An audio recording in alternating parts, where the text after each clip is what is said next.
বন্ধুরা, রবিবার মানেই তো ছুটির দিন, আর রবিবার মানেই তো খুব ভালো মন্দ খাওয়া দাওয়া।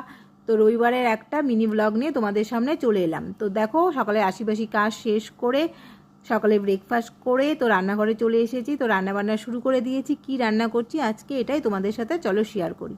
তো এখানে দেখো সব সবজিগুলো কেটে নিয়েছি। এখানে দেখো গাজর, বিনস, ক্যাপসিকাম সব সবজি কেটে নিয়েছি, লঙ্কা কুচি করে নিয়েছি, আদা কুচি করে নিয়েছি, আর এখানে হচ্ছে কড়াইশুঁটি সেদ্ধ করে নিয়েছি। তো এখানে দেখো সাদা তেল গরমে বসিয়ে দিয়েছি। তো দেখি মোটামুটি বুঝতেই পারছো কি রান্না করছি। তো দেখো তেলও আমার গরম হয়ে গেছে। তো সবজিগুলো দেখো এখানে একটু আমি ভেজে নেব। দেখো রান্না করতে আমাদের কি বলো তো অনেকটাই সময় লাগে, কিন্তু খেতে আমাদের 5 থেকে 10 মিনিটই লাগে। কিন্তু তার জন্য দেখো সকাল থেকে কত কাজ করতে হয়, অনেকটাই কাজ করতে হয় রান্নার জন্য। সবজি কাটা থেকে শুরু করে কোটা বাটা, ধোয়া, পরিষ্কার করা, কিন্তু খেতে মোটে আমাদের 5 থেকে 10 মিনিটই লাগে। 10 মিনিটের জন্য খাওয়ার জন্য কত কাজ আমাদের দেখো করতে হয়।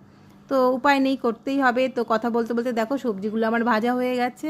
তো দেখো সবজিগুলো ভেজে নিয়েছি। এখানে ওই ভাত আমি করে রেখেছি।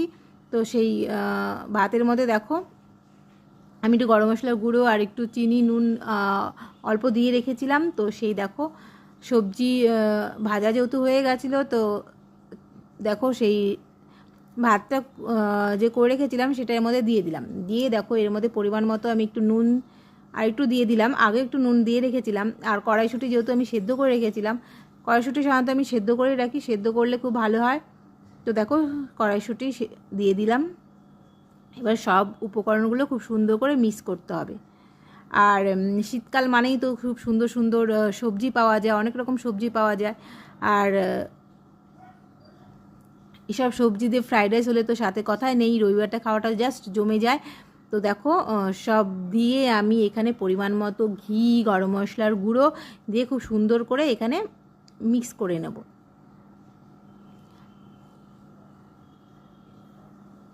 তো দেখো এদিকে ফ্রাইড রাইস হচ্ছে, আর অন্যদিকে তো বাদবাকি কাজকর্ম চলছে। আর বাচ্চারা তো ফ্রাইড রাইস হইলে আর কোনো কথাই নেই। আর আমাদের বাড়ি মোটামুটি সবাই যেহেতু ভালোবাসে। আর এদিকে দেখো রান্না বান্না চলছে সকাল থেকে, খুব তোড়জোড় চলে প্রতিদিনের মতো।